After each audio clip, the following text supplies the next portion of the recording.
Hi, it's Monica from Numberly. So in terms of the different methodologies that we can use and investors can use to evaluate your business, see what its growth potential looks like, you can kind of divide these into qualitative methodologies and quantitative methodologies.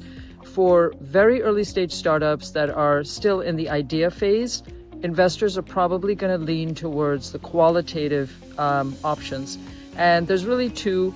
One is called the Burkus method, the other one's called the scorecard method, but they basically do sort of the same thing, which is that they assign a weighting to the key factors of any startup. So for example, how great is the idea? How awesome is the team? How huge is this market opportunity?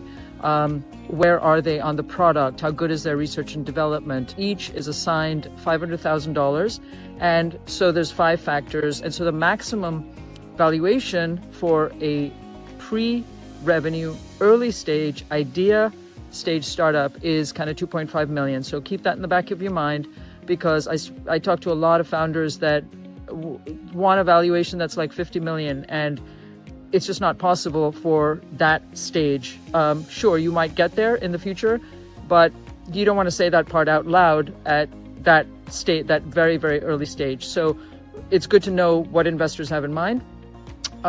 It's also really good to have a sense of what your quantitative valuation will be. You can also lay out in a financial model or a financial set of financial projections your future cash flows. Because they're happening in the future, we have to discount them back to today using a sufficiently high discount rate that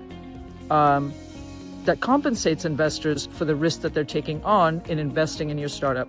We add up all of those present values of your cash flows, and they give us a discounted cash flow valuation. There are other quantitative methods as well, but those tend to be more for later stage startups where they have kind of predictable revenue streams. So for example, a revenue multiple, EBITDA multiple. EBITDA multiple is basically taking your operating profit and applying some multiple. But for early stage startups, it's really the qualitative methods, as I mentioned, or discounted cash flow. In any case, as an early stage startup, a higher than $5 million valuation is probably a little bit of a pipe dream. I know that's not going to be what you want to hear, but it's sort of the truth.